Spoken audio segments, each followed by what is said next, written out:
Salut, on se retrouve encore une fois de plus dans After CAN, votre rendez-vous foot pendant toute la Coupe d'Afrique des Nations 2019. Une journée riche en buts, 8 buts en 3 matchs, c'est la journée la plus prolifique pour l'instant. La Côte d'Ivoire a battu l'Afrique du Sud difficilement, la Tunisie a été accrochée par l'Angola et enfin le Mali a déroulé face à la Mauritanie. On va revenir sur ces 3 rencontres. Aujourd'hui, plateau de choix, on limite envie de dire bouquet garni, avec nos consultants Alioune Ndiaye. Bonsoir Alioune. Bonsoir, ravi de t'avoir à nouveau parmi nous. Terence Ken qui nous fait le plaisir d'être là aussi. Bonsoir Terence. Bonsoir Mansour, bonsoir tout le monde. Farouk Abdou de Lucarne Posé et SoFoot aussi des fois. Également. Bonsoir Farouk. Bonsoir Mansour, bonsoir à tous. Et notre invité du soir, Aliou Dembélé, milieu de terrain d'Ajaccio. Bonsoir Aliou. Bonsoir Mansour. Ravi de t'avoir parmi nous. Messieurs, on a regardé les matchs, notamment le dernier tous ensemble, mais avant ça, on va revenir d'abord sur le premier match de la Côte d'Ivoire et rappeler que, comme d'habitude, vous pouvez interagir sur le hashtag AfterCAN sur Twitter. Aujourd'hui, on est en live Facebook, donc allez sur le live Facebook, posez-nous vos questions, on y répondra en deuxième partie d'émission. N'hésitez pas, AfterCAN, c'est votre émission avant toute chose. Messieurs, je le disais en ouverture, la Côte d'Ivoire a battu l'Afrique du Sud 1-0, difficilement. Alioune, vous en avez pensé quoi de la performance, de la prestation des éléphants? La prestation des éléphants, elle a été, on va dire, ça a été la même prestation que toutes les équipes qui ont joué à 16h. C'est un match compliqué, déjà physiquement, on peut le voir. Ils ont déroulé sur la première mi-temps. Ils ont marqué le but en deuxième mi-temps, mais ça a été difficile pour eux. Par la suite, physiquement, c'est un match plus ou moins accroché, où ils auraient pu quand même, l'Afrique du Sud aurait pu avoir avec plus de chance, aurait pu revenir au score. Mais ils ont fait le nécessaire, ils ont pris les 3 points et c'est ça le principal. Terence, vous en avez pensé quoi, vous, de cette rencontre? Je pense que ce que Alioune a dit, ça résume le match de la Côte d'Ivoire. Je crois que les éléphants de Côte d'Ivoire ont fait le boulot dans une Coupe d'Afrique des Nations qui est assez difficile parce qu'on a vu les premiers matchs où les équipes qui sont dites favorites face aux équipes qui ne sont pas données favorites. Donc les éléphants de Côte d'Ivoire ont fait le boulot. Je crois que pour des équipes comme la Côte d'Ivoire, la Coupe d'Afrique des Nations commencera au deuxième tour. C'est vrai que souvent les entrées en lice comme ça, elles sont difficiles, notamment quand on a le statut de favori. On a limite envie de dire l'essentiel c'est juste de gagner. Oui, effectivement, on a vu hier pour le Maroc contre la Namibie, c'est venu à la fin après un but contre son camp. Là, la Côte d'Ivoire a eu le mérite de ne pas douter. Elle a marqué au moment où l'Afrique du Sud commençait à pointer le bout de son nez avec Percy Tau qui faisait des appels. Kodja a fait un ratage, mais il a eu aussi le mérite de se rattraper. Il a mis le but le plus important qui permet à la Côte d'Ivoire d'engranger. Aliou, le joueur que vous êtes, il en pense quoi de la prestation des éléphants? Ouais, ils ont fait le boulot. Ouais. C'est un match difficile, surtout le premier match de la CAN à 16h30 face à une équipe solide. Donc c'était le plus important pour eux, je pense que c'était les 3 points aujourd'hui, peu importe le contenu. Mais je pense qu'aujourd'hui ils ont fait le nécessaire. Une Côte d'Ivoire qui s'impose, mais dans les faits, en fait, c'est pas si marqué que ça. Il n'y a pas une nette domination de la Côte d'Ivoire. On va voir les statistiques de ce match. C'est l'Afrique du Sud d'ailleurs qui a la possession du ballon, 56% contre 44 pour la Côte d'Ivoire, 9 tirs à 2, 3 tirs cadrés et aucun tir pour l'Afrique du Sud. Forcément, c'est plus compliqué de gagner quand on ne marque pas, quand on ne cadre pas de frappe. C'était pas un match fou. C'est pas un match fou. De toute façon, il fallait s'y attendre. On a pu voir avec les autres matchs, les matchs précédents où c'était pas facile de dérouler pour commencer. Et surtout, il y a la pression du premier match. Si on se loupe, si la Côte d'Ivoire se loupait sur ce premier match, ils rencontrent aussitôt directement le Maroc. Et là, c'est un match couperé. Donc ils ont fait l'essentiel, ils ont pris les 3 points. Par la suite, le contenu, comme il a pu le dire Aliou, on s'en fout un petit peu pour le moment. On verra par la suite. Ça compte quand même, c'est pas rien. Oui, ça compte, mais le plus important, le premier match, une nation comme notre Côte d'Ivoire, je pense que c'était les 3 points face à l'Afrique du Sud. Ouais. Après, le contenu, c'est... On verra après. Après, je pense. En tout cas, avant ce match, les supporters étaient, on va dire, entre guillemets, dans l'attente. Il y en a qui étaient confiants, d'autres beaucoup moins. Mel Bercher, notre correspondant en Côte d'Ivoire, était à une fan zone du côté d'Abidjan. Regardez un petit peu ce qui s'est passé et la réaction des Ivoiriens après la victoire.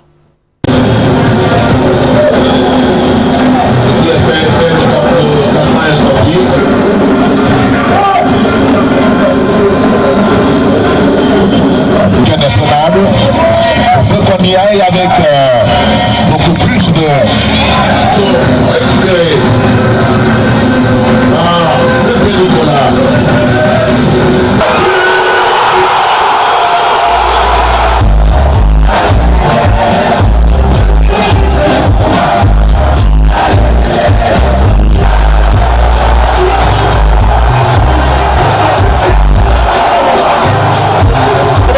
Gagné, mais en tant qu'un bon supporter des éléphants, j'aurais voulu un gros score.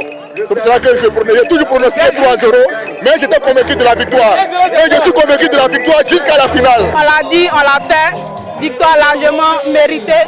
Et nous sommes vraiment dans la joie. Les éléphants, félicitations, bravo. Éléphant un jour, éléphant toujours. Nous sommes derrière vous jusqu'à la finale. Parce que nous savons que cette année, c'est l'année de notre année. La CAN, elle est à nous. Éléphant un jour, éléphant toujours, elle est pas mal celle-là.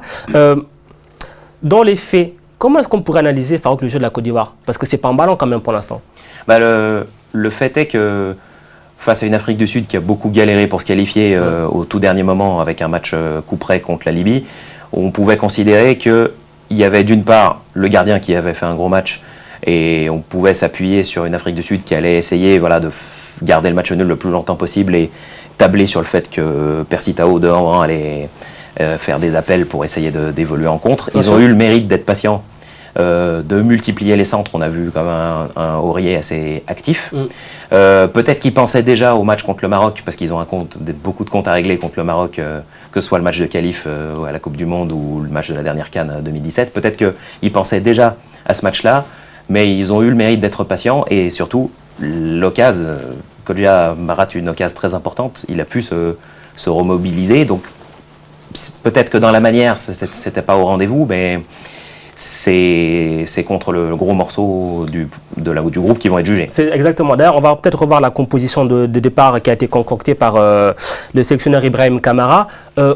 C'est assez classique. Hein. Devant, voilà, il y avait Pépé, Kodja et Gradel, c'est assez classique. Pourtant, avoir Maxwell Cornet. Maxwell Cornet, voilà, Wilfried Zaha aussi. Ouais, Wilfried Zaha.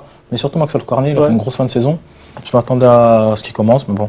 Après, devant, c'est vrai que Gradel, c'est un ancien. Ouais. Ça fait longtemps qu'il est en sélection. Après, Pépé, c'est... Qui sort d'une grosse saison, aussi. Mais c'est vrai qu'il y a du monde. Ils ont un gros potentiel offensif.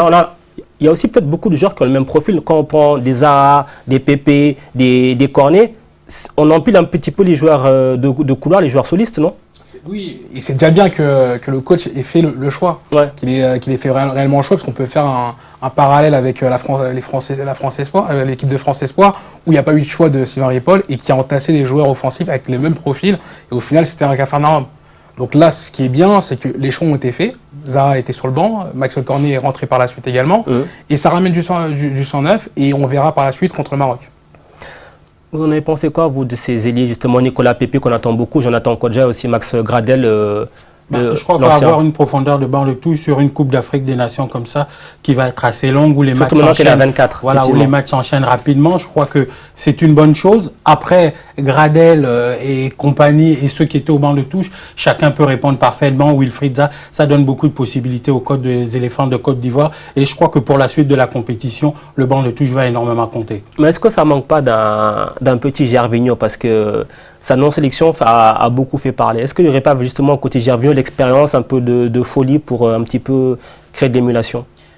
Le fait est que quand on a des ailiers comme ça avec le même profil qui sont beaucoup dans la profondeur, beaucoup dans les courses, ça peut poser problème comme aujourd'hui contre l'Afrique du Sud quand on joue contre une équipe avec une double ligne assez basse qui attend et qui ferme les espaces. Mais suivant comment la physionomie sera contre le Maroc, peut-être que le Maroc va vouloir encore squatter la possession de balle, jouer plutôt haut, avoir des joueurs de ce profil-là peut les avantager pour partir en contre. Et là, je pense que l'absence de Gervinho, après niveau technique, Gervinho, la qualité, la Côte d'Ivoire là, mais la présence de Gervinho aurait peut-être permis aux éléphants de Côte d'Ivoire d'avoir un joueur qui a une certaine expérience, qui a de la roublardise, quelqu'un qui ferait l'unanimité au sein de ce groupe, plus qu'il a une certaine légitimité pour avoir remporté la Coupe d'Afrique en 2015, mais bon, Gervinho n'est pas là, les éléphants de Côte d'Ivoire seront obligés de composer sans lui. Alors je pense que Gradel peut jouer ce rôle de leader, c'est déjà techniquement et également dans le leitmotiv, dans l'esprit qu'il a, qu'il peut avoir en club et en équipe nationale, il joue totalement ce rôle. L'absence de Gervinho, c'est... faut s'affronter la page à un moment, c'est un faux débat. Après, les choix, ils sont cohérents. Ils ont tous fait une grosse saison. Pépé, Gradel, qui a porté Toulouse. Kodja, il est monté avec son club. Il y a qui Maxwell Cornet. Faut juste attendre quoi que la main prenne, en fait. Si la génération avait été totalement remanié, il y aurait eu un problème comme ça de continuité, d'avoir quelqu'un d'expérimenté, mais là il y a quand même des éléments qui tiennent la baraque depuis longtemps, qui ont pas mal de vécu d'une part des qualifs, d'une part des phases finales, donc certes ça enlève un profil particulier que Gervinho soit pas là, mais je pense pas que pour autant ça fasse du vécu en moins. Alors, il y a un joueur forcément qui a été plus en vue que les autres parce que c'est le seul buteur du match, c'est Jonathan Kodja. Jonathan Kodja qui était souvent décrié parce qu'on justement disait qu'il ratait beaucoup. D'ailleurs, il a raté une occasion avant de se rattraper. On va voir sa fiche de statistiques parce que forcément, c'est l'homme du match, en tout cas, qui a été décidé par la Confédération africaine de football. C'est très simple, hein, c'est clinique. 34 ballons, 2 tirs, 2 cadrés, 2 passes clés, 1 but. C'est propre. Ça veut dire en gros 2 occasions, une qui va au fond. Ça aurait pu finir à 2-0, Terence, s'il n'y a pas le raté. Je pense que Jonathan Kodja, on attendait de Jonathan Kodja de remplacer. Comparaison, on pensait qu'il pouvait remplacer Didier Drogba parce qu'il y a beaucoup de similitudes avec Didier Drogba dans le jeu. Ça n'a pas été le cas. Je crois que là, il a une formidable occasion, notamment de se montrer en Coupe d'Afrique des Nations et de dire qu'il peut représenter ce futur-là en attaque parce qu'au niveau de la transition intergénérationnelle, d'un point de vue technique, je crois que les éléphants de Côte d'Ivoire, il n'y a pas de problème, mais c'est sur d'autres postes, par exemple en milieu de terrain, au niveau des gardiens, la Côte d'Ivoire n'a plus des joueurs comme mais parlons-en justement du milieu de terrain. Voilà. Par exemple, de Jean-Michel Seri, quelque chose que le coach ivoirien doit évidemment rectifier pour le match contre le Maroc. Allez, vous qui êtes joueur, parlons-en du milieu de terrain, ça tombe très bien, parce que quand on voit la ligne d'attaque de la Côte d'Ivoire, on se dit, ça doit faire mal. Ou alors, qu'est-ce qui se passe? Le problème, ça vient peut-être du milieu, justement. Peut-être qu'il y a des gens qui ne sont pas à leur poste. Ils ont des très bons milieux de terrain aussi. Mais oui, c'est ça. Ils ont Kessié, ils ont Seri J qui fait le boulot, qui est plus dans la combativité, mais qui leur fait un bien fou quand même. C'est bien pour une canne, justement, d'avoir joueur comme ça. C'est bien, surtout qu'il a beaucoup d'expérience. Ouais. Mais je pense que c'est pas le problème. La grosse attaque, je pense aussi un gros milieu de terrain. Je pense que le point faible de la Côte d'Ivoire, je pense que c'est un peu derrière. Je dirais dans l'axe. Après, c'est mon avis personnel. Non, je le partage également. Exact. Bon, après, c'est pas les défenses qui marquent les buts. Non, mais c'est pas la défense qui marque les buts. Pour gagner une canne, il faut être solide. Il faut être solide. Bah, ils n'ont pas encaissé, cela dit. Et ils sont jugés contre quelque chose. Une opposition un peu plus solide. Ouais, mais après, c'était un adversaire plus ou moins moyen aussi. Après, il faut voir ce que ça va être contre le Maroc. Après, le Maroc aussi a des problèmes aussi offensifs. On sait d'ailleurs, Côte d'Ivoire et Maroc ont gagné petitement 1-0. Oui, après les premiers matchs, c'est toujours compliqué. Voilà. Toujours compliqué, surtout la Côte d'Ivoire, comme l'a dit Alioune tout à l'heure, ils ont joué à 16h30. C'est premier match à 16h30 face à une équipe qui défend bas, c'est compliqué. Mais le contenu de la Côte d'Ivoire, il était mieux que le contenu des Lions du Maroc. Revenons sur ces matchs de 16h30. Pour l'instant, il y en a eu 4.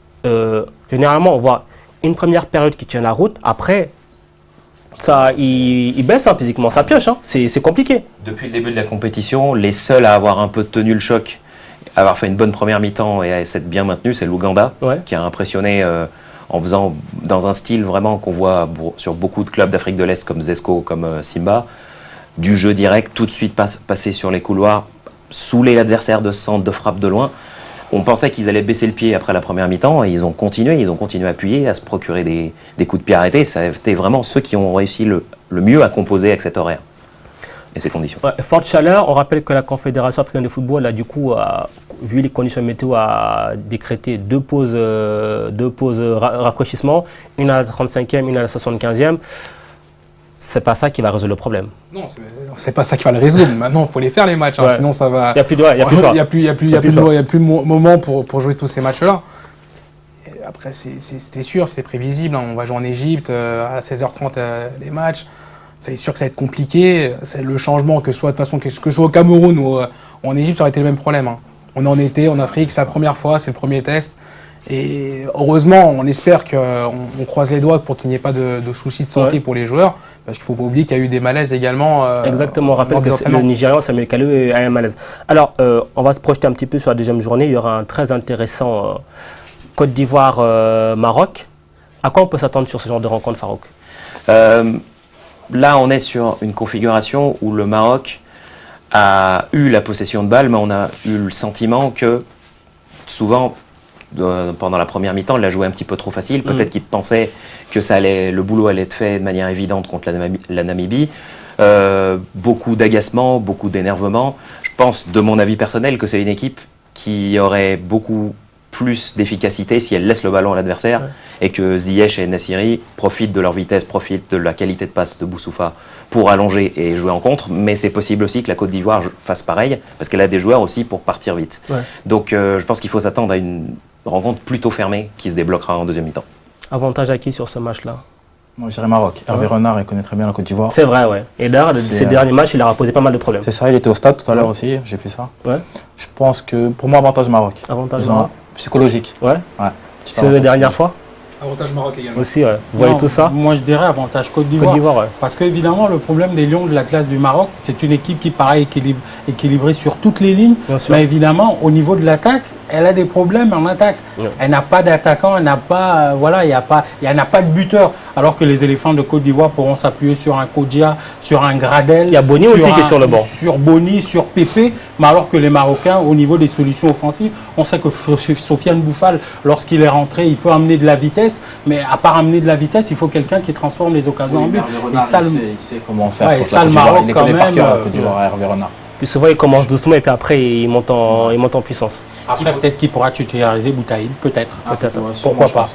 Mais ce qui pose question, c'est justement, alors qu'ils avaient 3 solutions d'attaquants de pointe, qui a eu ce qui s'est produit avec Ahmed Allah qui a claqué la porte sous couvert d'une ambiance délétère au sein du groupe. Et ils ont ramené un arrière-gauche à la place. Donc, d'avoir 2 neufs comme ça, un qui est en crise de confiance parce qu'il fait un mauvais début de match, un qui a fait une mauvaise entrée, est-ce que le fait de ne pas avoir une 3e cartouche, est-ce que ça ne va pas leur nuire? C'est une possibilité. Une possibilité. Alors, avant de refermer ce chapitre sur la Côte d'Ivoire, la victoire, forcément, ça donne de l'entrain, de l'enthousiasme. Notre correspondant Mla Berchel, il est parti rencontrer un marabout qui prédit que la Côte d'Ivoire va aller loin, très loin dans la compétition. Regardez ça, on revient après, on débriefe dessus.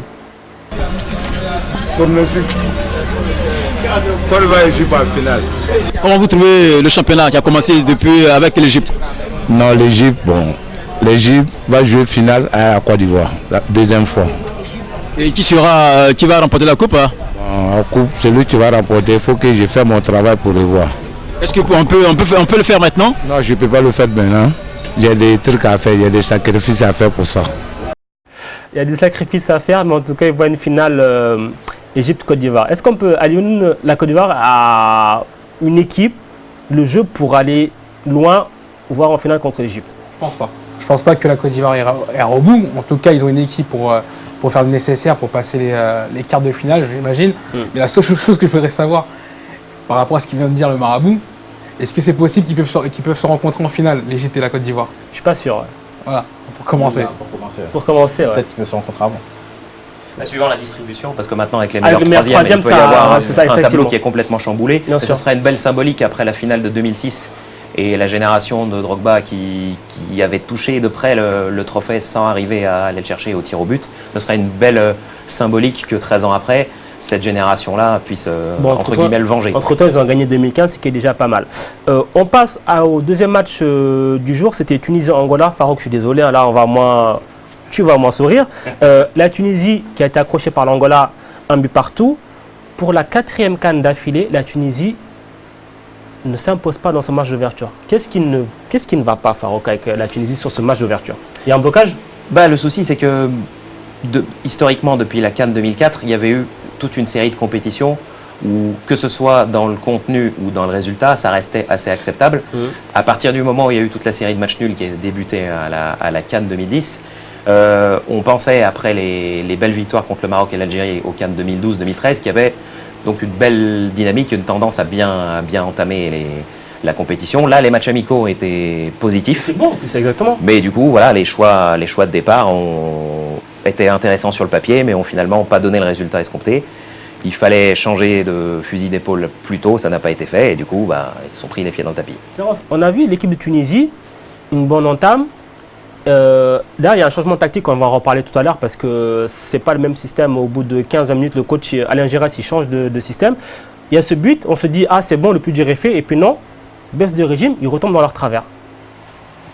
Je crois que les Tunisiens, on a l'impression que les années se suivent et se ressemblent.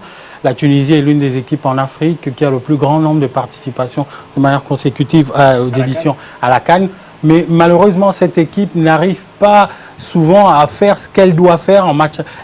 Ils ont des matchs amicaux.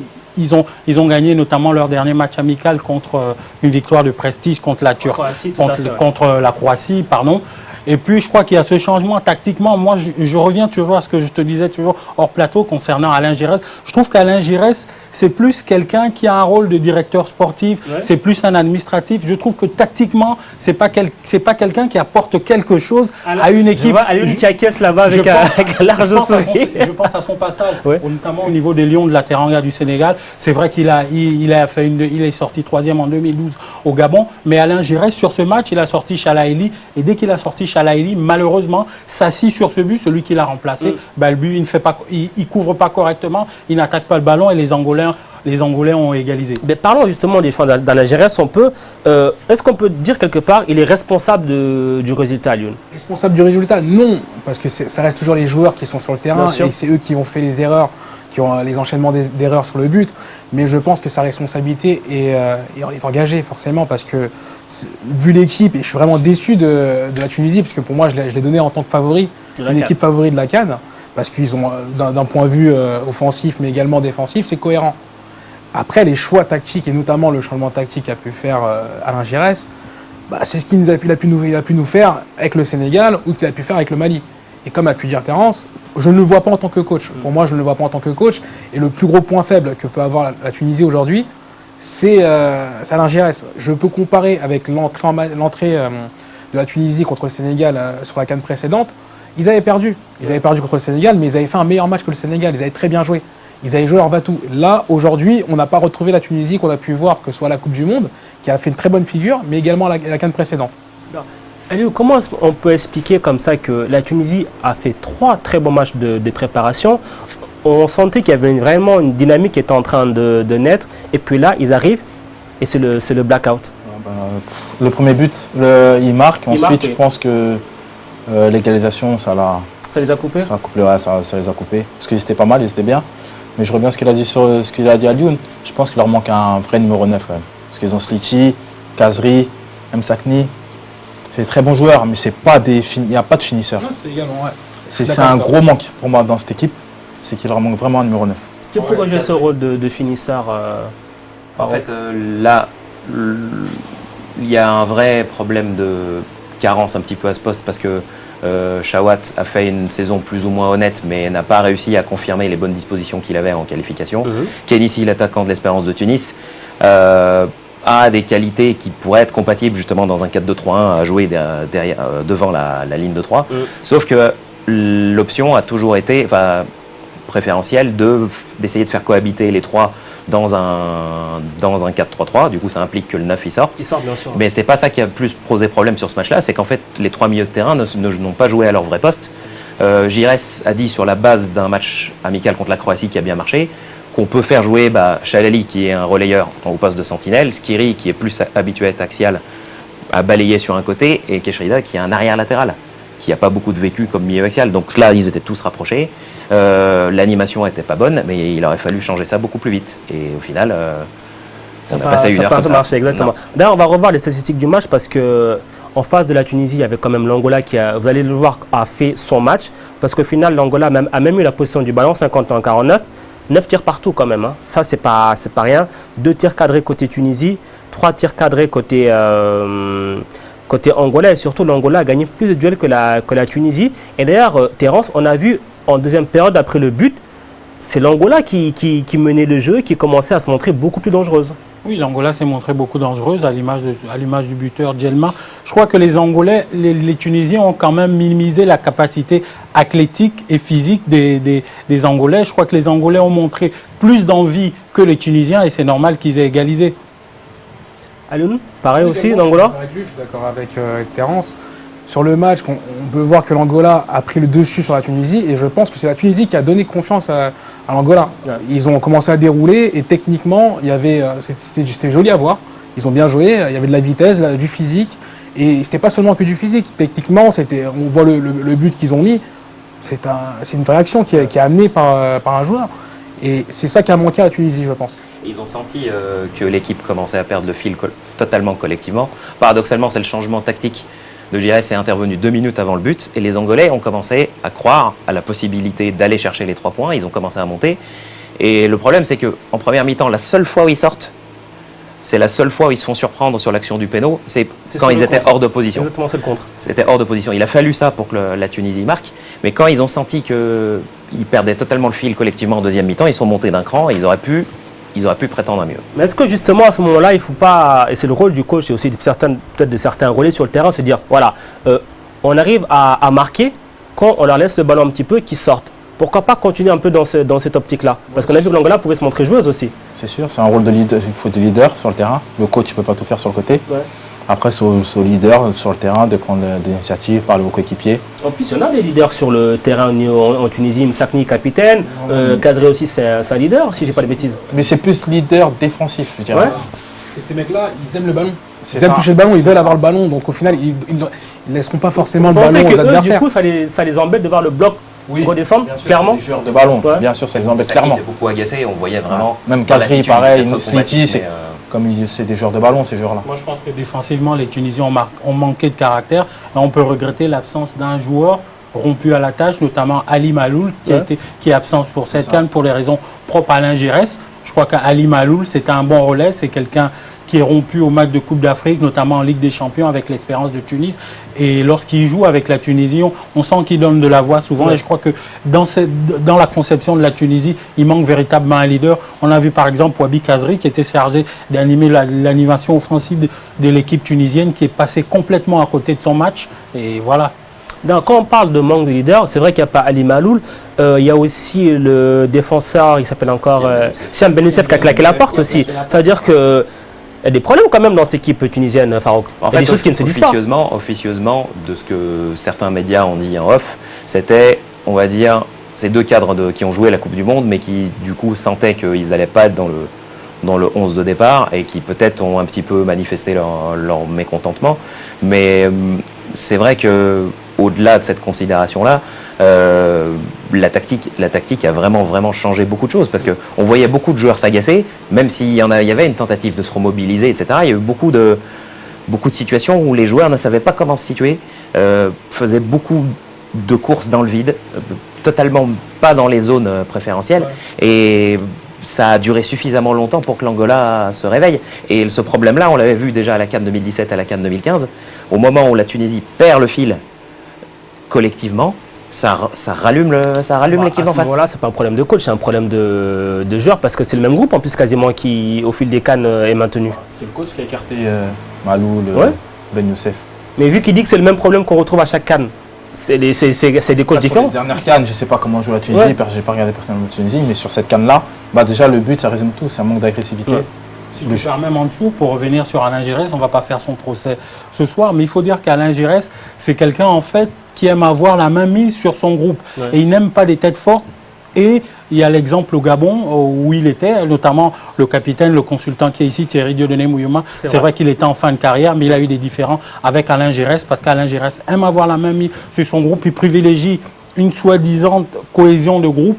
Et donc Ali Maloul et puis Farid Ben Youssef qui sont des absents. Et voilà, donc je crois que ça n'a pas dû marcher et Alain Giresse les a simplement écartés. On reviendra dans quelques instants, juste après la pause, je redonne la partie pour revenir sur Alain Giresse parce que vous avez beaucoup à dire. On se retrouve juste après cette page de pub.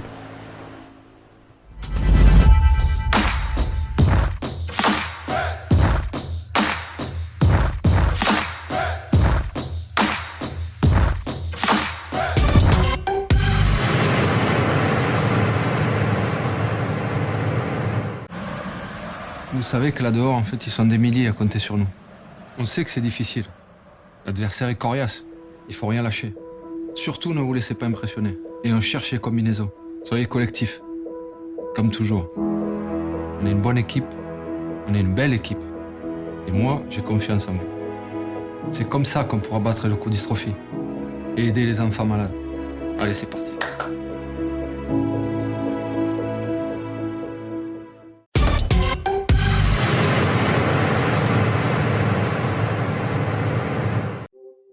Bienvenue dans votre journal de la mi-journée. Bienvenue à toutes et à tous dans le grand journal des sports.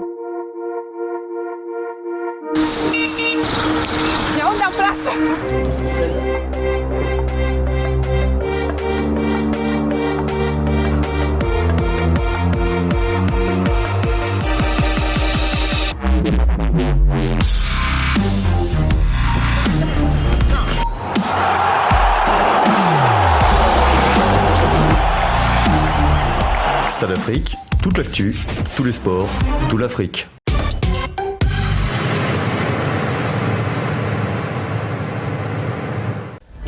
Salut à tous, vous connaissez After Stade. Pendant la CAN, rendez-vous dans After CAN, votre émission 100% foot, tous les soirs après le dernier match du jour, avec en plateau mes invités et mes chroniqueurs pour débattre sur des sujets enflammés. Au programme, beaucoup de bonne humeur et aussi de l'analyse et du décryptage. Mais aussi votre participation à vous, les téléspectateurs, sur les réseaux sociaux. Envoyez-nous vos questions, on y répondra en plateau. On compte sur vous dans After CAN sur Stade Afrique et nulle part ailleurs.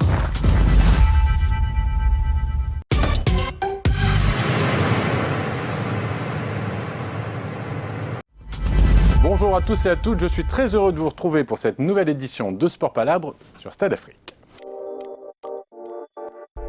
Est-ce qu'eux, ils y vont sans complexe en disant « mais moi aussi j'ai le droit ». Maintenant après, comme je disais tout à l'heure, c'est un tour de table des fois qu'on peut avoir. On veut responsabiliser les fédérations. En fait, déjà dès que tu commences en pro, on te dit tu as ce devoir d'exemplarité. Qu'il se passe en Europe, en Asie, en Afrique ou ailleurs, le monde entier pourra le voir. Des débats enflammés, des polémiques et des spécialistes. Votre talk show du mercredi, c'est Sport Palabre à 19h20, présenté par Laurent Leleu.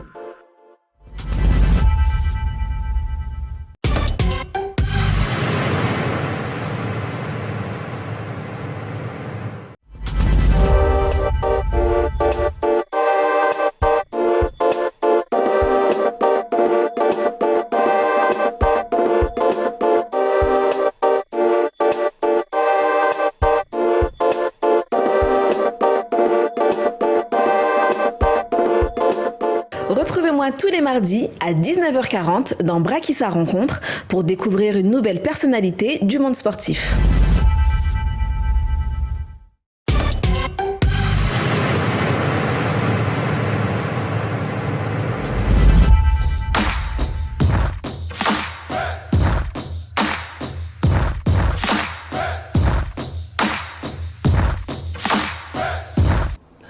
After CAN, deuxième partie, toujours accompagné d'Aliou Ndiaye, Terence Ken, Farouk Abdou et notre invité Aliou Dembélé, milieu de terrain de l'AC Ajaccio. Messieurs, on était sur la Tunisie. D'ailleurs, avant de reprendre, Aliou voulait dire quelque chose. Je vous rappelle qu'on est en live aussi sur Facebook. N'hésitez pas à nous envoyer vos questions. On en a reçu quelques-unes, on va y répondre dans quelques instants, notamment dans la troisième partie. Aliou, on est encore sur la Tunisie, vous voulez parler de Giresse. Oui, je pense qu'autour de cette table, il y a un consensus sur les choix de Giresse pour aujourd'hui, mais également sur ses précédentes aventures, que ce soit avec le Mali, que ce soit avec le Sénégal ou avec le Gabon, ça s'est toujours mal terminé. J'ai pas compris, moi, déjà, que la Tunisie puisse aller chercher un coach comme Giresse. Je trouve qu'il ne correspond pas déjà à l'image de la Tunisie et où la Tunisie souhaite aller. Giresse, pour moi, c'est l'ancien temps des sélectionneurs africains. Il y a une nouvelle génération qui peut le faire et surtout, on peut aller à l'étranger. À l'étranger, il y a des très bons coachs également.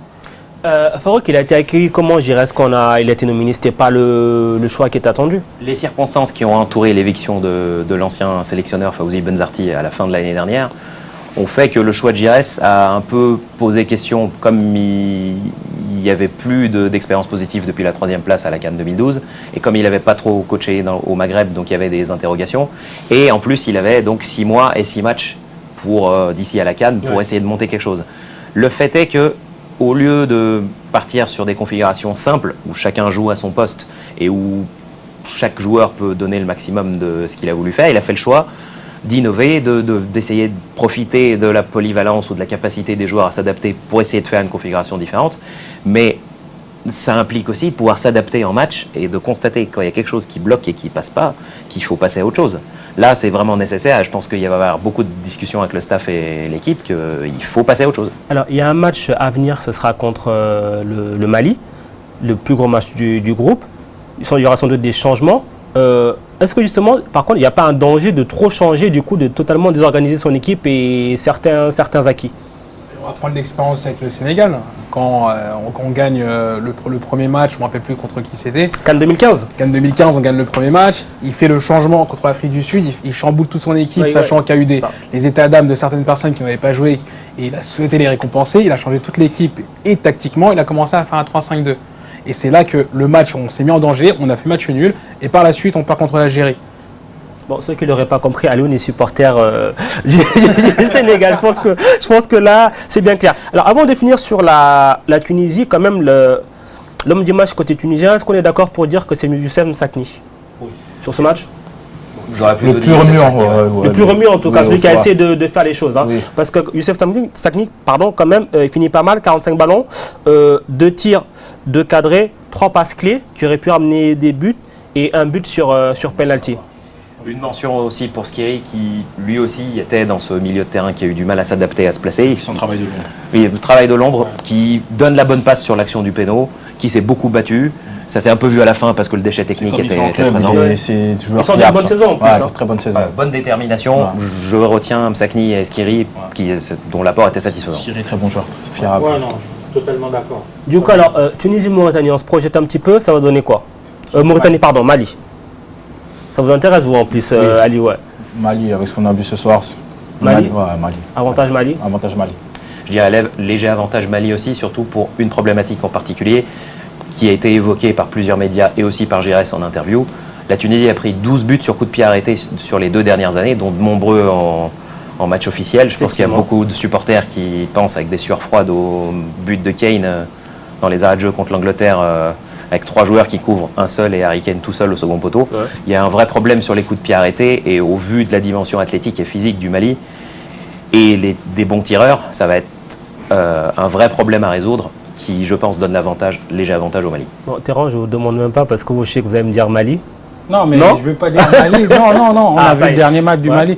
On a vu ce que les Maliens ont proposé ce soir. Si on compare à ce qu'on a vu du contenu, de ce qu'on a vu de la Tunisie, c'est clair qu'on dit tout de suite Mali, mais après, il faut se méfier. Ça reste des matchs. Alors, ce que moi je crois qu'Alain Giresse doit modifier, c'est déjà le comportement. Il faut que les Tunisiens aient une autre attitude parce que ça va être un autre adversaire. Parce qu'on a vu les Maliens jouer. Ils sont mais est-ce que justement, ils ne seront pas plus à l'aise face à... On sait que le Mali voudra faire le jeu, voudra peut-être avoir le ballon aussi. Est-ce que justement, ça ne va pas favoriser le jeu tunisien? Parce qu'on a vu que quand l'Angola s'est découvert que la Tunisie a un peu reculé, ils ont été très bons sur les contres. Non, je ne crois pas. Je crois que si Alain Giresse fait les réajustements techniques, tactiques qu'il faut, oui, ils pourront opposer autre chose. Mais en l'état actuel des choses, non, les Maliens, ce qu'ils ont montré aujourd'hui, c'est assez puissant. Il faut qu'ils montent autre chose dans l'envie.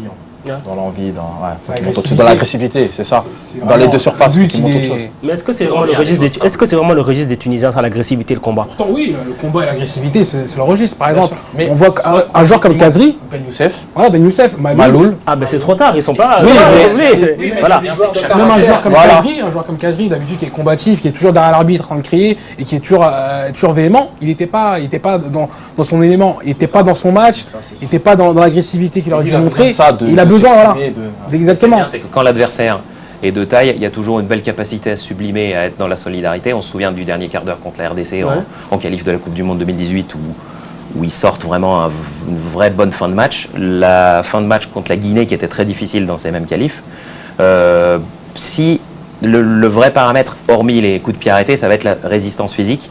Parce que contre le Burkina en quart de finale de la CAN 2017, on avait vu un groupe exploser physiquement. Là, comme le match il va être à 4h30 et les conditions climatiques vont être très difficiles, il va falloir à la fois tenir psychologiquement et être prêt à tenir face aux conditions. Et c'est pour ça aussi que des remaniements doivent être nécessaires. Aussi renouveler l'équipe aussi bien tactiquement que peut-être de donner confiance à certains joueurs qui n'ont pas joué. Ensemble, c'est un chantier. C'est un sacré challenge, mais il va falloir vraiment être très précis sur des choses en particulier. Voilà. Mais c'est possible. Alors, justement, ça, parfaite introduction pour le dernier match de la soirée. C'était Mali-Mauritanie. Le Mali, justement, prochain adversaire de la Tunisie. Le Mali, qui, on va dire, a fait le haut métier. Ça n'a pas été flamboyant, ça n'a pas été fou, mais ça a été sérieux. Victoire 4-1 sur la Mauritanie. C'est la plus large victoire pour l'instant du début de cette CAN. Les Aigles ont fait le métier. C'est plus que le métier. Ils ont mis 4 buts. Donc, c'est comme tu peux le dire, c'est le plus de buts qu'on a vu sur un match. Ils ont fait le métier, c'était pas un match flamboyant, on est d'accord. La Mauritanie a été, je pense que l'enjeu du match, leur premier match, le contexte du match les a un petit peu bloqués. Oui, ils ont mis une période carrément, 45 minutes à rentrer dans la CAN. Exactement, 45 minutes et ensuite quand ils mettent le but du 3-1, ils prennent un but aussitôt. Donc c'est sûr que psychologiquement, je pense que c'était un petit peu dur pour eux. Et j'aurais bien voulu, pour l'histoire, désolé pour les frères maliens, j'aurais bien voulu une victoire de la Mauritanie pour leur premier match et que je puisse saluer mes amis, que je puisse voir mes amis qui sont contents parce que c'est leur première qualification et ça aurait pu être un symbole. Déjà, il y a le premier but qu'ils mettent à la CAN j'espère pour eux qu'ils vont se réveiller et contre l'Angola, ils vont jouer leur bateau parce que l'Angola, ce sera pas un match facile. Je pense que ce sera un match encore plus difficile que contre le Mali. Donc à eux de ressortir les griffes et de faire en sorte d'être meilleurs. Est-ce que là, Terence, dans ce match-là, on n'a clairement pas vu justement, je pense que j'ai la réponse, mais une équipe qui est rodée à la CAN, qui a l'expérience, et une équipe qui est novice et justement qui ne savait pas trop où aller, sur quel pied danser? Oui, c'est clair que la Mauritanie, c'était sa première participation en Coupe d'Afrique. Donc elle avait en face une belle équipe malienne. Je crois que le Mali n'a pas fait un match extraordinaire, mais le Mali a fait des choses simples. Il y avait beaucoup d'envie, il y avait beaucoup de mouvements. Après, ils n'ont pas eu besoin de forcer le talent parce qu'ils ont des joueurs de qualité. Je pense à Djabi, je pense notamment à Diaby, leur capitaine. Je pense au buteur Traoré, Adama Traoré. Je crois que moi, ce qui m'inquiète peut-être avec l'équipe malienne, c'est qu'il y a deux choses. La première, il y a un point positif et un point négatif. Le point positif, c'est que techniquement, on voit que les Maliens ont gagné beaucoup en maturité technique. Ça peut aussi s'expliquer aujourd'hui par la politique de formation qui est exercée par la Fédération malienne de football, même s'ils ont des problèmes, on va retenir le positif, puisqu'on voit les équipes de jeunes aujourd'hui qui sont au premier plan en Afrique. Mais d'un autre côté, le Mali a peut-être perdu aussi en roublardise avec des joueurs, avec des joueurs comme, ils n'ont plus de joueurs comme Seydou Keita, Berté. Peut-être pour aller plus loin en CAN, ça pourra peut-être un peu manquer aux Maliens, mais je crois que les Maliens ont les armes offensives, ils ont la puissance. Quand on voit ce que Marega dégage, je crois qu'il va bousculer plus d'une défense dans cette Coupe d'Afrique. Physiquement, il envoie. C'est énorme. Son duel avec avec le capitaine de la Mauritanie, Abdoulba. Il a mis au tapis, mais c'était costaud. Aliou, forcément satisfait de la victoire des Aigles. Oui, bien sûr. Victoire logique. Ouais. Après, c'est un groupe jeune. Ils ont fait la Coupe du Monde, beaucoup, ils ont fait la Coupe du Monde ensemble.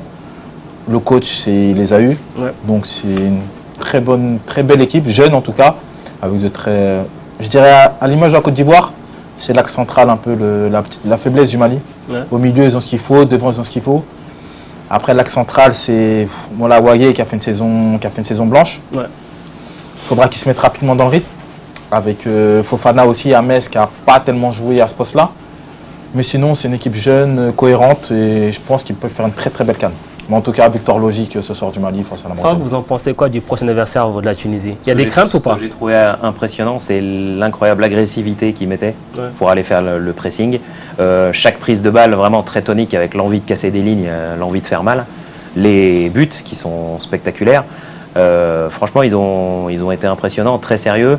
Faut voir aussi dans un autre contexte, contre une attaque adverse un peu plus coriace, qu'est-ce que ça va donner. Ils avaient eu des problèmes en match amical au Qatar contre l'Algérie qui leur a mis 3 buts. Effectivement, c'est vrai. Donc il faut voir l'axe central contre une attaque un peu plus fournie, qu'est-ce que ça va donner. Mais déjà, comme ce qu'évoquait Aliou, la continuité et la volonté qu'un coach qui a un projet continue avec les mêmes joueurs sur plusieurs années, les connaissent. C'est un vrai projet. Quand on voit beaucoup de sélections qui changent ou font table rase dès que ça ne fonctionne pas, où il y a vraiment des générations hétéroclites, le projet qu'essaye de développer le Mali devra en inspirer beaucoup. Alors, on a vu sur ce match des buts plus beaux les uns que les autres. On a vu les frappes de Diaby, d'Adama Traoré. On retiendra qui comme homme du match, Diaby ou Adama Traoré plutôt? Diaby pour moi. Pour moi, Diaby, parce que c'était le capitaine, c'est lui qui a montré la voie. Et j'aimerais quand même faire un petit parallèle ici, on n'a pas souvent l'habitude de le signaler. Je crois que Mohamed Magasuba, l'entraîneur des Aigles du Mali, voilà, donc les entraîneurs africains à la tête des sélections africaines, on n'en parle pas assez. Mais je crois que Magasuba, partout où il est passé, notamment au Gabon avec l'équipe de Téléstar, notamment au Djoliba, c'est quelqu'un qui a toujours prôné du beau jeu. Et je crois qu'il inculque cette philosophie de jeu-là à l'équipe du Mali. Donc il faut quand même. C'est vrai que oui, le sélectionneur Mohamed Magasuba, qui à la base était censé venir assurer l'intérim, se retrouve sélectionneur propulsé. Tout le monde s'est dit attendez, qu'est-ce qui se passe finalement? En tout cas, pour l'instant, il l'assure. Exactement. Alors, question téléspectateurs sur ce match, notamment pour vous rappeler qu'on est toujours en live Facebook. Vous pouvez aussi réagir sur le hashtag AfterCan sur Twitter. Alors, c'est Olivier, je suis désolé, j'écorche le nom, Chanyagayi, qui nous dit on va parler de l'arbitrage de ce match parce qu'on avait vu quelques faits de jeu un peu bizarres. Pourquoi est-ce qu'il n'y a pas eu la présence de VAR pour l'instant à la CAN? Parce que pour l'instant, il y a beaucoup de fautes qui sont non sifflées ou arbitrées bizarrement. C'est vrai que sur ce match-là, il y a peut-être un penalty qui n'est pas sifflé, un rouge qui n'est pas donné. Ce qui m'a plus choqué, moi, c'est le carton dans la surface et pas penalty. Sur le corner. Sur le corner. Oui. Pourtant, la règle, c'est carton de la surface, penalty automatique. Si je peux me permettre, il fait obstruction. Oui. C'est une obstruction. Donc c'est un coup franc indirect. Normalement, ça aurait dû être un coup franc indirect. Mais on rejoue le corner. Mais on rejoue le corner. Oui, mais c'est vrai que à la base, de toute façon, quand il y a carton jaune, c'est automatique, c'est la règle, c'est pénalty automatique. Le ballon était en jeu ou pas? Même s'il n'est pas en jeu, à partir du moment où il y a carton dans la surface. Si le ballon n'est pas en jeu. Non, même si c'est carton dans la surface, c'est pénalty. C'est la règle. Non, moi, je pense que peut-être ce soir, on s'évite une polémique parce que le Mali a gagné 4-0. Oui, mais quand ça va devenir plus les matchs à coup près, les matchs plus compliqués. Les matchs coup près, il y aura la VAR.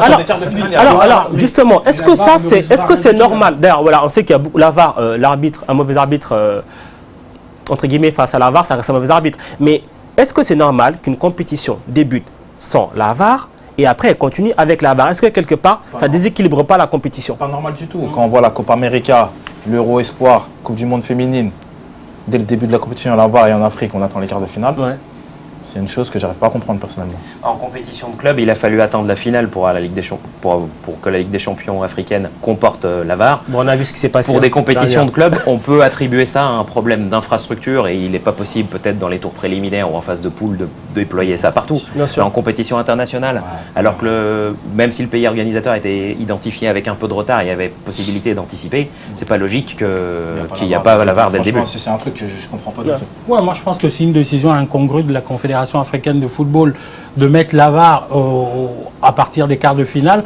Pour l'instant, il n'y a pas de polémique autour du but. Ça va. Mais d'un autre côté aussi, est-ce que... Mais est-ce que c'est pas dangereux qu'on se dit justement, il n'y a pas de polémique, pour l'instant ça va? Pourquoi est-ce qu'on n'est jamais dans l'anticipation? Je vous rappelle, il y a quelques années, on s'est retrouvé avec un tirage au sort Guinée-Mali quand même pour la CAN parce qu'on n'anticipe jamais les scénarios catastrophes. Oui, mais ce que je veux dire, Mansour, est-ce que aussi l'apparition de la VAR en quart de finale ne relève pas aussi l'incapacité de la Confédération africaine de football d'avoir formé les arbitres et que les arbitres qui vont officier à partir de cette table, des quarts de finale seront formés à la VAR? Savez-vous combien d'arbitres sont formés à la VAR? Savez-vous combien d'arbitres 9 ou 18. On se rapproche. Aucune idée. 7, je crois. Franchement, aucune idée. 3. Et c'est le président Ahmad qui l'avait dit, Abdellah Boulma, qui était des arbitres africains formés à la base, qui était formé à la VAR, il y en avait 3. 3. Et c'est ensuite qu'il y a eu là juste 2 stages de formation accélérés pour que les autres puissent arriver. Comment est-ce qu'on peut expliquer qu'on arrive dans une compétition qui va être majeure et on fasse du coup une formation accélérée à des arbitres parce qu'il n'y en avait que 3 qui étaient formés à la VAR? On est habitué en Afrique, on est habitué avec les différentes directions qu'on a pu avoir, que ce soit avec Ayatou ou avec Ahmed, c'est la même chose. On sait très bien comment ça se passe. C'est toujours à la dernière minute, on n'anticipe pas, c'est toujours le même bordel au final par rapport à ça.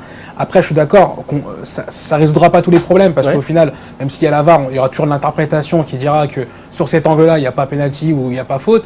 Mais c'est sûr que ce serait des débats qu'on aurait pu pour l'équité d'une compétition aussi. Voilà. Après, en Ligue des Champions, des clubs en Europe, il n'y a pas eu la VAR directement. Mais comme a pu dire Farouk, c'est par rapport au club, donc c'est par rapport à l'organisation des clubs. Mais ça aurait été bien, et c'était la logique, quand on peut voir que l'Euro Espoir, que la Coupe du Monde féminine, la Copa América, toutes les compétitions internationales. En fait, quelque part, ça montre les limites du continent actuellement de la CAF. C'est ça. Ça montre les limites, tout à fait. Parce que la CAF avait des compétitions, donc des compétitions notamment de jeunes, où elle pouvait, la CAN U17, la CAN U20, préparer ça pouvait être évidemment des laboratoires d'expérimentation pour la VAR, pour former les arbitres à cette nouvelle technologie, mais malheureusement, ça partir des quarts de finale. Et moi, je me dis, peut-être que le nombre d'arbitres qui seront formés ne seront prêts qu'à partir des quarts de finale, et c'est la seule explication que je puisse donner. C'est une possibilité, après je peux me tromper. Et le vrai symbole de ces hésitations, c'est que l'arbitre égyptien qui avait été suspendu suite au match aller de la finale de Ligue des Champions entre le Wydad et l'Espérance de Tunis, avait été suspendu dans un premier temps dans des conditions controversées pour 6 mois, et il a été réintégré dans la liste des arbitres qui font la compétition. Ça doit être ça, il n'y a pas assez d'arbitres formés pour l'avoir. C'est quand même terrible. Alors, on va quand même revenir un petit peu sur le match du Mali, parce que le Mali s'est imposé, et le Mali va souvent loin à la CAN, souvent dernier carré, souvent malheureusement 4e place, ils n'arrivent pas à passer le cap. On voit les statistiques du match. Clairement, il n'y a pas photo, le Mali a été devant. Si jamais on peut nous les remettre, s'il vous plaît, parce qu'on n'a pas trop eu le temps de les voir. C'est une équipe qui est rodée à la CAN, qui connaît vraiment la CAN. Le Mali est souvent bien placé, Aliou. Quel rôle est-ce que le Mali va jouer dans cette compétition cette fois-ci? Je pense qu'il a un rôle d'outsider. Ouais. Après, c'est une équipe jeune. Il ne faut pas oublier que la moyenne d'âge, je pense que ça doit être l'une des équipes les plus jeunes de la CAN. Il ne faut pas oublier.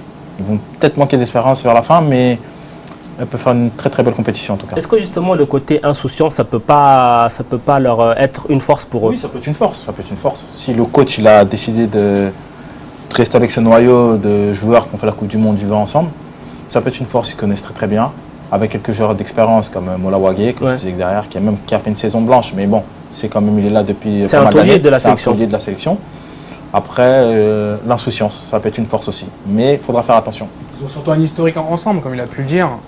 Ils ont joué des compétitions internationales ensemble, et c'est également la force de pouvoir jouer, parce qu'en Afrique, c'est très très rare que des équipes puissent évoluer ensemble souvent, et qu'il y ait une continuité. Et c'est surtout ça qu'on verra avec le Mali, et je pense que c'est ça qui va leur permettre d'accéder peut-être au quart de finale, ou faire quelque chose, d'avoir des résultats. Moi, je pense que les Maliens, le Mali, c'est un outsider sérieux. Mais je crois que les historiques de la CAN, ça ne l'oublions jamais, le Cameroun, le Nigeria, voilà, ces équipes-là, le Ghana, dans le moins de mesure. Ça, c'est des équipes, voilà, le dernier carré, voilà. C'est des gens qui ont l'ADN de la CAN. Mais le Mali aussi fait souvent dernier carré, mais ces dernières années moins, mais ils ont été souvent habitués au dernier carré. Ah oui, c'est vrai qu'ils ont été habitués au dernier carré, mais la Coupe d'Afrique des Nations est une compétition particulière. Le Nigeria, le Cameroun, l'Égypte, ça reste des épouvantails. Surtout le Cameroun et l'Égypte. Surtout le Cameroun et l'Égypte. Surtout l'Égypte chez eux. Ouais, chez ils ont l'ADN de la CAN. Donc si on met Cameroun et Égypte, il ne reste plus que 2 places pour le dernier carré. Peut-être qu'il serait bien pour cette jeune génération qui, comme Aliou a dit, est très enthousiaste, a beaucoup d'énergie, beaucoup d'insouciance. Ce qui serait peut-être bien, c'est que, je ne sais pas comment c'est organisé au niveau de l'institution et comment il y a des contacts avec les générations, mais peut-être que si des représentants de la génération Kanouté ou Mamadou Diarra viennent leur raconter un peu les épopées d'avant, la CAN 2004 par exemple, où justement malheureusement ils font un bon parcours mais ils arrivent décimés à la demi-finale et ils perdent largement contre le Maroc, l'histoire du tirage au sort, l'histoire de ces épopées qui malheureusement n'ont pas réussi à aller au bout, peut-être qu'en leur inculquant un peu une manière de tirer les leçons des échecs du passé et de comment eux ils l'ont vécu, ça pourrait faire une espèce de transmission qui peut aussi permettre. Diawara, coach adjoint, a vécu ces épopées, je pense qu'il doit leur en parler. Alors, on va se projeter sur avant de se projeter sur les rencontres de demain, on rappelle juste qu'au classement, du coup, ça fait que le Mali est premier du groupe, devant l'Angola et la Tunisie qui se partagent la deuxième place, et forcément la Mauritanie qui va refermer la marche. Demain, c'est mardi, il y aura seulement 2 rencontres au programme. Cameroun, Guinée-Bissau, Ghana, Bénin, Téhéran. Je sais que vous attendez beaucoup le Cameroun. Et d'ailleurs, on a une question de téléspectateur. Je vous la pose là en direct. Le Samuel Rincon qui nous dit quel pronostic pour le match du Cameroun? À quoi s'attendre pour le Cameroun? Je crois que tout le monde ne va pas occulter le problème de prime du Cameroun. Mais une équipe camerounaise qui arrive à une compétition, que ce soit la CAN ou la Coupe du Monde, sans problème, est une équipe qui est anormale. Non, mais c'est pour dire que non, c'est pas quelque chose d'assez valorisant, mais le problème de prime, c'est pas quelque chose qui va gêner les Camerounais. Et lorsque les Camerounais vont se mettre en mode compétition, ils seront redoutables. Et pour moi, demain, les Camerounais partent favoris contre une bonne équipe de la Guinée-Bissau qui va participer à sa deuxième Coupe d'Afrique des Nations de manière consécutive. Il y a 2 ans, à Lyon, les Camerounais, personne ne les avait venir. Personne ne les voyait soulever le trophée. Finalement, ils l'ont fait. Là, on est entre guillemets obligé de les placer parmi les favoris, non? Favoris par rapport à leur historique également, le fait que ce soit un épouvantail de la Coupe d'Afrique. Mais je ne pense pas que... Pour moi, le favori, il n'y a qu'un seul favori dans cette compétition et ça restera l'Égypte. C'est les seuls qui sont chez eux, qui ont leur certitude, qu'ils auront le public déjà pour commencer, parce qu'on voit les stades. C'est pas joli à voir, il n'y a aucun des stades. Après, malheureusement, ils ont organisé la CAN en 6 mois, déplacer une population, c'est très compliqué en Afrique. D'accord, déplacer une population, mais l'Égypte aura son avantage et aura son seul va-tout. Pour moi, il n'y a qu'un seul favori. Ce sera un outsider, le Cameroun, mais par rapport à leur expérience, même si ce n'est pas forcément le même groupe, il manque certains joueurs et certains cadres, et non pas des plus importants, certains qui étaient vraiment très importants comme Nicolas Nkoulou, qui manquent. Mais je ne vois pas le Cameroun aller jusqu'au bout. Ils vont pas gagner pour moi, ils vont pas la gagner 2 fois de suite. Non. Possible. Ils ont quasiment le même noyau que la dernière CAN où l'ont gagné. Hein. Personne ne les attendait la fois précédente. Je suis d'accord, personne ne les attendait, mais Cameroun, ça reste le Cameroun. Ils n'ont pas gagné en maturité, en expérience. Aussi. Ouais. Après, ils ont 2 coachs, Sidorf et Kleber, qui connaissent le football. Ouais. Qui ont beaucoup apporté à cette équipe. Après, et puis on commence à avoir une patte Cameroun quand même, une patte Sidorf pardon dans le Cameroun dans des matchs. Ont-ils la main réellement? Est-ce que Sidorf a-t-il la main? C'est la compétition ça qui va réellement sur le groupe et sur ses choix. On verra au fur et à mesure de la compétition, mais je pense que Cameroun, ça reste pour moi un de mes favorites. Oui, Ouais, ça reste une comme- équipe qu'on attend. Mais Star toujours là, on on finit. fallait croire en niveau. C'était difficile de se situer par rapport aux intentions, au degré de motivation, parce qu'il faut rappeler qu'ils ont joué les qualifications dans un contexte où ils devaient être qualifiés en tant que pays organisateur. Exactement. Avec le changement dans les conditions qu'on connaît.